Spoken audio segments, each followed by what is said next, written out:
Arsenal defender Pablo Mari will undergo surgery today. Halo, jumpa kembali di Arsenalin Indonesia. Kali ini Arsenalin Indonesia akan mengabarkan secara spesial kepada kalian tentang berita terupdate seputar Arsenal yang tentunya tidak boleh kalian lewatkan.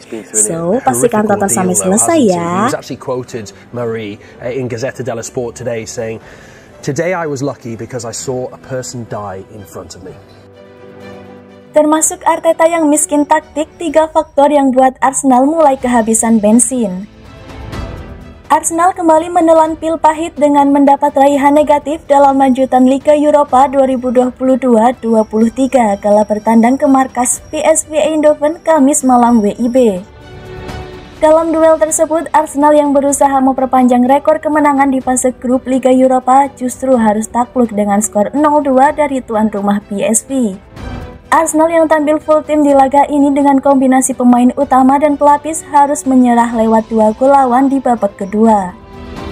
Adapun 2 gol dari kubu PSV itu dicetak oleh Joey Veerman di menit ke-55 dan Luuk de Jong di menit ke-63, kendati Arsenal menguasai pertandingan secara penuh.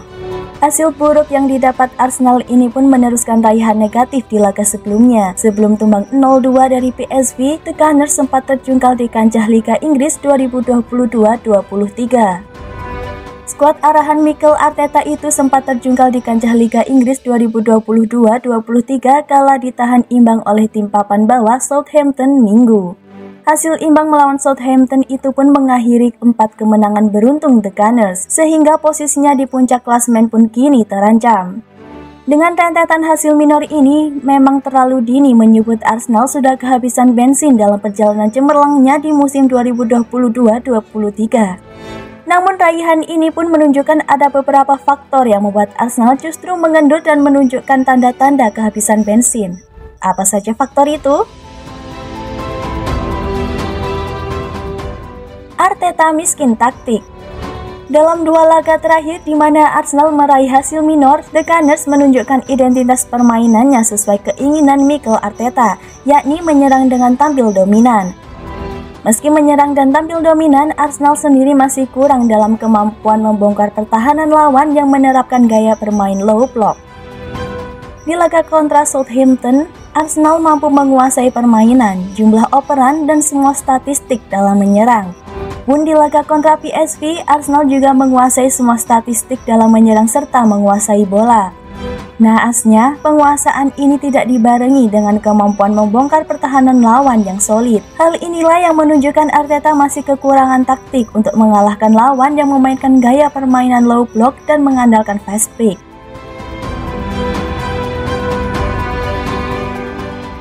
Kedalaman skuad.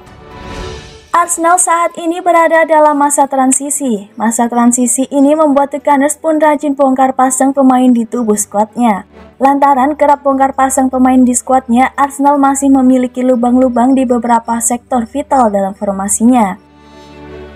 Bahkan karena kedalaman skuad yang kurang mumpuni ini, muncul ketimpangan kualitas antara pemain utama dan pemain pelapis di skuad Arsenal saat ini. Karena kualitasnya yang berbeda jauh, Arsenal pun dipastikan tak bisa sustain dalam mengimplementasikan permainan sesuai keinginan Arteta.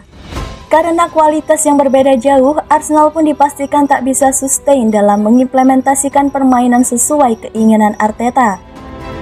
Alhasil, permainan Arsenal pun akan terasa berbeda jauh, sehingga membuat The Gunners mendapat hasil yang tak diinginkan seperti di 2 pertandingan terakhir. Faktor fisik. Sama seperti klub lainnya, Arsenal saat ini tengah dihadapkan pada jadwal padat dan banyak pertandingan jelang Piala Dunia 2022 digelar.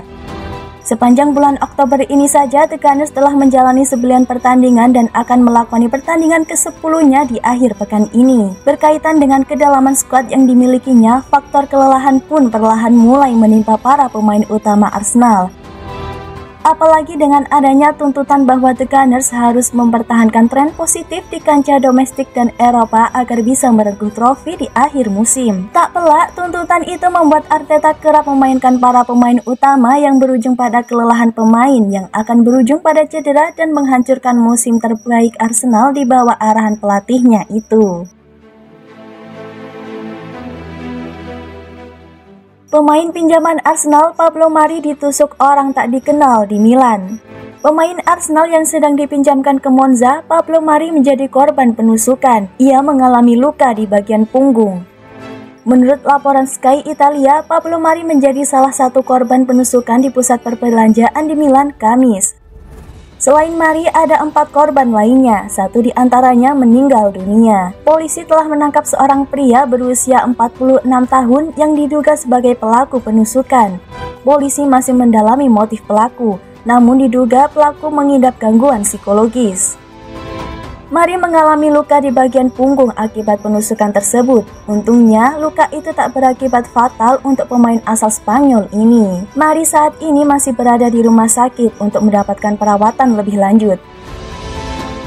Chief Monza Adriano Galliani bersyukur luka yang dialami Mari tidak fatal. Pablo Mari memiliki luka yang cukup dalam di punggungnya, yang untungnya tidak menyentuh organ vital seperti paru-paru atau lainnya. Nyawanya tidak dalam bahaya, dia harus segera pulih, ujar Galliani dikutip dari Sky Italia.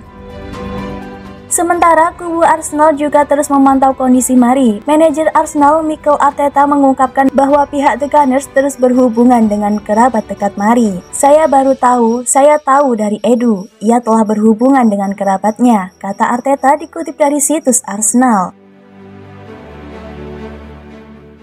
Dia di rumah sakit dan tampaknya baik-baik saja, tetapi saya akan mendapat informasi tentang situasi dan apa yang terjadi. Kami akan menghubungi dia dan mudah-mudahan dia baik-baik saja, ujarnya. Itulah tadi beberapa berita hangat dan fakta menarik seputar Arsenal. Bagaimana pendapat kalian, Gons? Tulis di kolom komentar ya. Stay safe and stay healthy, you Gunners. Bye-bye.